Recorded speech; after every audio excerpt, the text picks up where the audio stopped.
Johnny Hallyday, 20 ans de carrière. C'est le sujet qui sera tout à l'heure abordé avec Johnny Hallyday en direct de chez lui, ici à Paris, à quelques heures de sa rentrée porte de Pantin pour une série de représentations célébrant ses 20 ans de carrière. Johnny Hallyday, donc tout à l'heure, l'invité de cette édition de TF1 Actualité. Ou plutôt, c'est nous qui sommes invités chez lui avec vous aujourd'hui.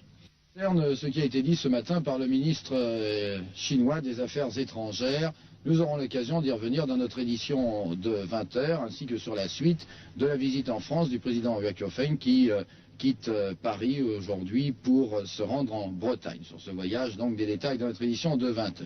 Dans un instant, nous allons regarder les autres sujets de l'actualité. En compagnie de Johnny Hallyday, nous allons regarder ces sujets. Vous vous intéressez à l'actualité de temps en temps? Oh oui, j'en fais... Je ne suis pas plongé dedans comme vous, mais disons je suis spectateur. Alors, Hallyday à quelques heures maintenant de ce qui sera à la fois la célébration d'un anniversaire, c'est-à-dire 20 ans de carrière, et puis une grande rentrée à la porte de Pantin pour 28 représentations. C'est un Hallyday dans quel état qui nous accueille? Décontracté? En forme, assez décontracté, beaucoup plus décontracté aujourd'hui qu'hier, parce qu'hier on a fait un peu les affilés, c'est-à-dire les affilés, c'est on essaie de faire les deux parties du début à la fin, un peu comme si on le fait sur scène, mais on part encore scène de scène. Et bon, on était un peu nerveux hier soir de ça, et puis bon, j'ai bien dormi, je suis en forme. Bien, en tout cas... Je vais vous dire ça comme des sportifs. Nous aurons l'occasion de reparler avec Johnny tout à l'heure de ses 20 ans et puis de ses spectacles organisés par TF1 et RTL à la porte de Pantin. Et tout de suite, voyons l'essentiel de l'actualité avec Jean-Pierre Perrault. Presque dire avec un des titres principaux de la presse ce matin, mais ça fait un moment que ça dure. Et ce titre, c'est 20 ans, Johnny Hallyday, 1959-1979. Alors, la une de France Soir, ce matin, une page entière consacrée par Jacqueline Cartier à ses 20 ans de Johnny Hallyday. Il est à sa rentrée ce soir à la porte de Pantin. Un livre, Johnny raconte Hallyday aux éditions Philippe Aki, je vous l'ai déjà présenté avec Patrice Brevet il y a de cela quelques jours, lorsque nous étions à Cannes avec Johnny Hallyday. Et puis des tas d'articles, Philippe Adler dans l'Express, plusieurs pages étaient consacrées à Jojo, comme on l'appelle. Ça date de longtemps, Jojo, ça déjà? Bon, ça date, oui, ça date de... Mes amis m'appelaient comme ça avant que je chante, c'est toujours resté un peu... Oui, on vous voit à la télévision aujourd'hui, c'est très rare, c'est la première fois que je fais un journal chez un chanteur ou chez un artiste. D'habitude nous nous trouvons chez les hommes politiques. On voit à la télévision aujourd'hui en 79. La première fois que vous êtes passé, c'est dans une émission qui s'appelait Martin et Martine, non? Ça, je sais pas. Vous chantiez dans les plaines du Far West quand vient la nuit. La première émission que j'ai faite, c'était l'école de vedettes des mères Martier-Mères, où j'avais comme marraine les Renault. Ouais. Et vous chantiez quoi à ce moment-là? Je chantais Laisse les filles. Laisse les filles. Vous étiez dans un milieu de... Quand on lit le bouquin là, où vous parlez de votre enfance, vous étiez quand même dans un milieu très orienté vers le spectacle. Papa faisait des cours, Monsieur Smet, à Bruxelles. Oui. Donnait des cours d'art dramatique. Des cours d'art dramatique. Ma tante était ancienne chanteuse de l'opéra. Et puis j'ai suivi en tournée les danseurs. Vous n'avez jamais été attiré par la danse, non? J'en ai fait un peu, mais je crois que c'était pas tout à fait ma vocation. Alors 20 ans après, quand on lit à la une de François, le roi de Johnny, quand on regarde tous les papiers qui sont faits aujourd'hui sur 20 ans de carrière, qu'est-ce qu'on se dit, Johnny Hallyday? On est vraiment devenu un monument français? Oh, il faut pas exagérer, on ne fait quand même que de la musique. Ouais. Moi, mon but, c'est de faire passer 2 heures de détente à des gens qui viennent au spectacle me voir. Et puis voilà. Alors, certains découvrent à travers ces images, on le voit rarement, l'intérieur d'Hallyday. Alors, bibliothèque, beaucoup de beaux livres, un home assez cossu à Auteuil. Vous êtes un peu embourgeoisé en 20 ans?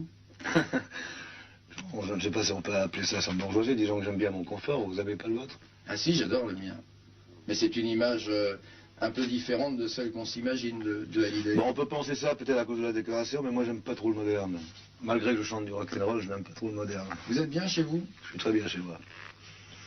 Alors ce soir, c'est la rentrée à la porte de Pantin. On a déjà lu un effort considérable, une salle transformée, et puis en plus de ça, un engagement d'Hallyday, car en dehors du fait que vous êtes sur la scène, c'est à cause de vous et de votre volonté propre que ces 28 représentations vont avoir lieu devant 10 000 personnes chaque soir. Espérons qu'ils soient là. Oui, mais alors qu'est-ce que ça veut dire? C'est un pari, c'est un peu plus que l'engagement sur scène. Non, c'est c'est pas un pari vraiment. C'est-à-dire que le genre de spectacle que je veux faire, il n'y a pas de salle en France vraiment assez grande pour les faire. Il y a une salle que j'aime beaucoup qui est le Palais des Sports, mais le Palais des Sports n'est pas libre. Je me rappelle avoir été le premier chanteur qui a jamais chanté au Palais des Sports de Paris à l'époque où il faisait, c'était l'endroit où on faisait la boxe. Et puis j'ai lancé un peu la mode de faire ce spectacle au Palais des Sports, ce qui finalement maintenant finalement il n'y a plus de place pour moi. Alors on va recommencer tout à la porte de Pantin. Oui, la première fois, le spectacle c'était à l'Alhambra avec De Vos, non? Oui. La première partie de Vos. Oui, la toute première fois, oui. Ouais. Et alors là... J'ai chanté 5 chansons, puis après 4, après 3, puis on m'avait réduit à 2. Ah ouais? Ça marchait pas immédiatement? C'est pas que ça marchait pas, c'est qu'il y avait des mots au balcon, puis des gens en bas qui n'aimaient pas tellement ça. Alors tous les jours on trouvait qu'on comprenait rien de ce que je disais, que ça avait ni queue ni tête, alors on me supprimait une chanson. C'était De Vos qui vous avait demandé en première partie? Oui, et c'est grâce à lui que je suis resté. Ouais.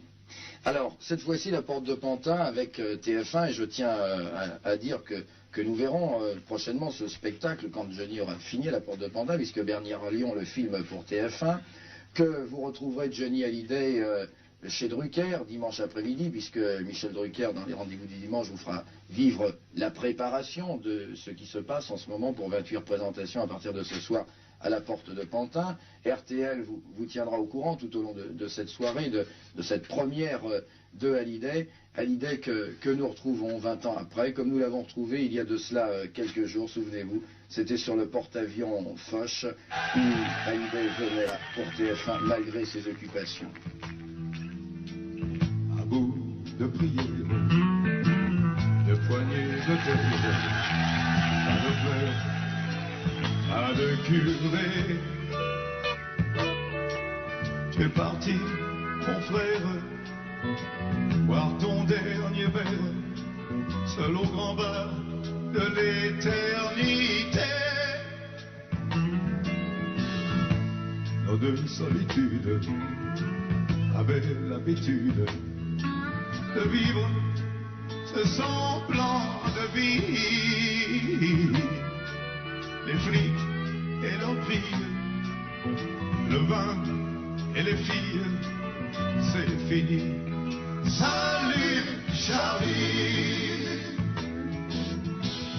J'irai dans les bars où nous allions le soir pour dire que tu ne viendras plus.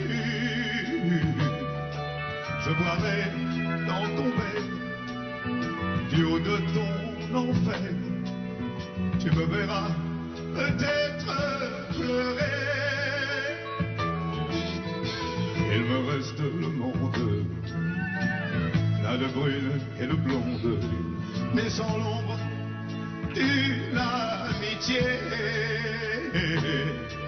Nos rires et nos bagarres, nos cuites et nos histoires, ouais c'est fini.